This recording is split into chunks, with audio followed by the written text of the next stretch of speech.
Imagine a creepy cartoon monkey. Okay. Not, the friendly kind, but a slightly unsettling AI-generated character that just posts these endless low-effort videos on YouTube. Right. This isn't some small thing. That one channel is estimated to be making something like $4.25 million a year. Just in ad revenue. It's truly wild. And it's not just noise. It's a massive business model built on algorithm bait. It really points to this fundamental kind of disturbing shift that we're seeing across all the sources you've gathered for us. Welcome back to the Deep Dive.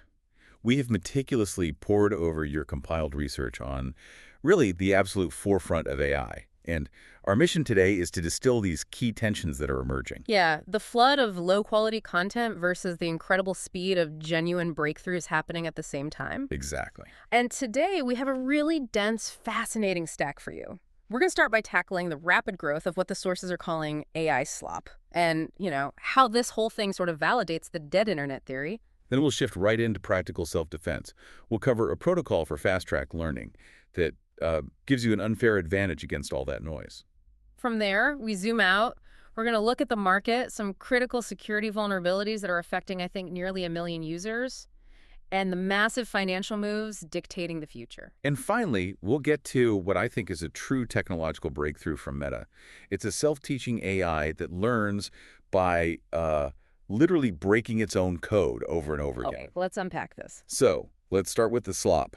It feels like the elephant in the digital room, and this new research from Capwing has put a very specific and startling number on it. Right. They did something pretty smart with their methodology here. They wanted to see how fast a brand new YouTube user gets hit with this auto-generated content. So a clean slate. Exactly. A brand new account, zero watch history, and they just tracked what the algorithm recommended first. And the results were, well, they were stark. Out of the first 500 videos recommended, a shocking 21% were flagged as AI slop. And they define that really carefully. It's low-quality, fully automated content that's designed just to farm views. Just to keep the session going? Yeah, 21%. I mean, think about that.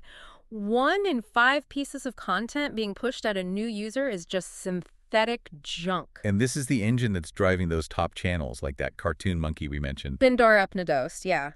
It has over 2 billion views. Not over its lifetime, but just rapidly. And that $4 million revenue estimate, it just shows you the algorithm is rewarding volume, not quality. So it's not just a regional thing, then. This is global. Oh, it's absolutely global digital pollution. The data shows South Korea was leading viewership with, get this, 8.45 billion views. Wow. And the USA wasn't far behind with 3.39 billion. This is a worldwide market of people either watching this stuff or, well, being forced to see it. And this saturation, it feeds directly into that dead internet theory, doesn't it? Yeah. The idea that bots and AI content are just taking over. Oh. If the front door to YouTube is already 21% synthetic, it kind of validates that feeling. It's like trying to navigate a real library, but a fifth of the books are just randomly generated text. You start to lose trust in the whole thing. Right. The entire catalog. So here's the critical question for me. If 21% of this is slop, does the data suggest that human users are actually, choosing this? Or are they just being tricked? The data strongly implies that people either don't notice it, okay, or they just don't care. Or, and this is maybe the scariest option, the views aren't even human to begin with. So AI training on AI outplay. Exactly. Okay, so if the information environment is getting this polluted, how do we build some kind of personal shield? Let's pivot to personal strategy here. This is so crucial. If the web is full of noise, you need an unfair advantage just to learn faster than the noise can build up. And your sources detail this structured method for it, the 3C protocol. The 3C protocol. It's a structured way to use LLMs to get over those traditional learning hurdles. The 3C stands for compress, compile, and consolidate.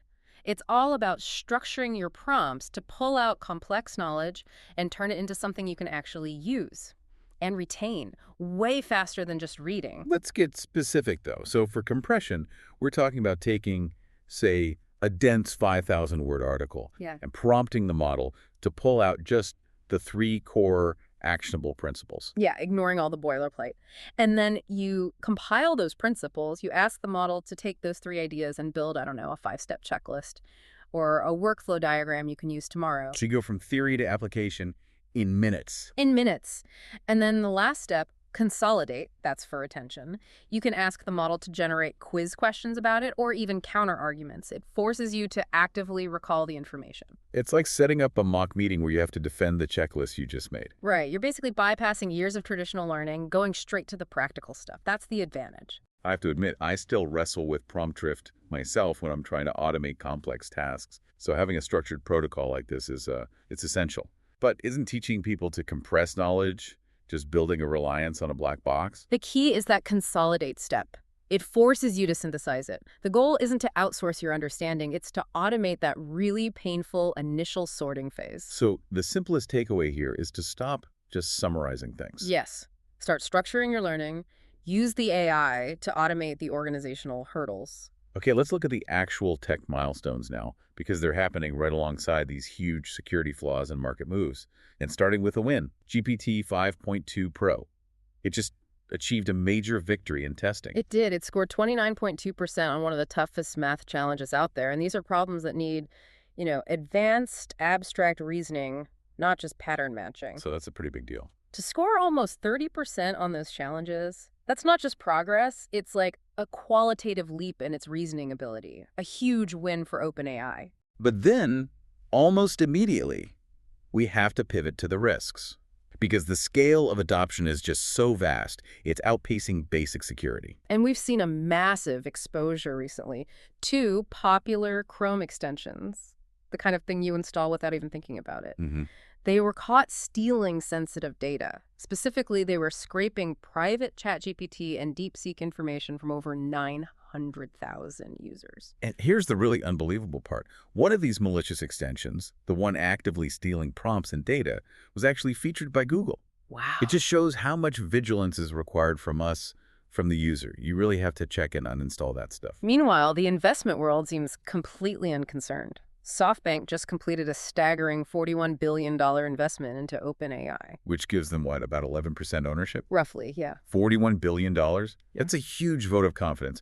That move puts OpenAI's valuation somewhere between $300 and $500 billion. The market is just betting on the future potential, regardless of these current hiccups. And at the same time, we're seeing new tools that just make it easier for everyone. Google's Opal is now inside Gemini. It's a no-code tool that lets you create little mini apps in minutes. Which just accelerates adoption even more. So we have this really clear tension.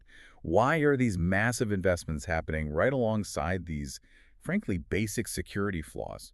I think investment just follows the potential, right? The security protocols, they have to catch up to the sheer scale and the speed of adoption. Moving on, we should talk about the ripple effects of all this across careers, across society. Because the friction is leading to some really unusual human adaptations. The job market anxiety is just palpable. The competition is so intense and the application process is so automated that people are actually resorting to dating apps. Dating apps. Yeah, like Bumble and Tinder, to find professional connections and job leads. It's this bizarre mashup of networking and, I guess, desperation. It really speaks to how those traditional professional pathways are just eroding. And if we bring the slop economy back into it, the financial incentive for this low-effort stuff is still staggering. The sources point to a 22-year-old college dropout who's making a reported $700,000 a year from those exact same kind of low-effort view farming videos. And that creates a total paradox for investors. You have these AI bubble fears mounting on Wall Street with analysts warning about inflated valuations. But at the same time, those same pros are giving recommendations on where to put your next $10,000. So there's still a lot of conviction in the long-term growth. Yeah. And socially, all that friction is starting to manifest politically.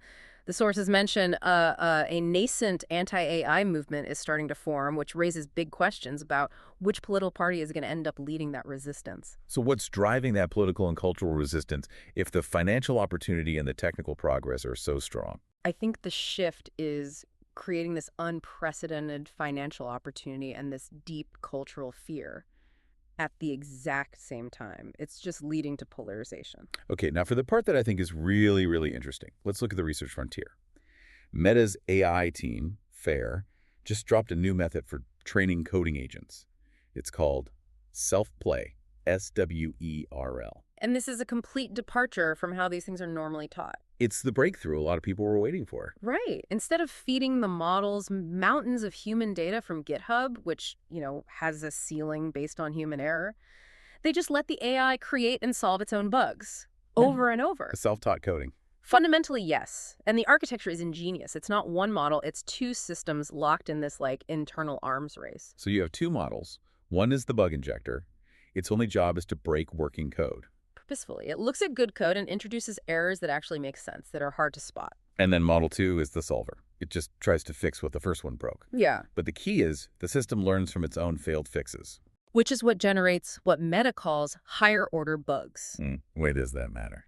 Because these aren't just simple typos. They're complex, interlocking failures that require advanced reasoning to solve. It pushes the solver model way beyond what passive training data could ever do. So every time the injector succeeds, the solver has to invent a higher-level defense. Exactly. And the performance jump is just undeniable.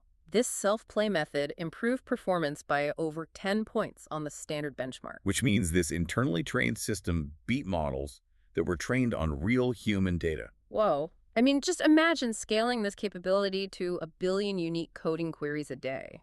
The pace of improvement would just be relentless. It completely changes the development pipeline. If this scales the way AlphaZero did for games, where it taught itself the entire history of human strategy in just days, we could see a truly self-improving breed of coding agent. So what does this breakthrough really mean for future AI development? I think it means we're entering an era where AI agents become their own internal nonstop teachers. They're free from the limits of human input. That perfectly summarizes the whole trajectory of this deep dive, doesn't it? On one hand, the information landscape is just filling up with this mass, low-quality automated slop, which forces us to use structured protocols like 3C and be super aware of security. Right. But at the exact same time, the research front is moving toward total autonomy. You have Meta's system, which basically embodies self-improvement by learning from its own mistakes. It creates this unique and important tension. The gap between mass low-effort creation and this elite closed-loop self-improvement has never been sharper. So what stands out to you in all this? Are we just heading toward a future where the only thing sophisticated enough to filter the tidal wave of slop is the same kind of self-teaching AI that helped create it in the first place? It's something to think about. We encourage you to explore the sources we mentioned and, as always, continue your own deep dive.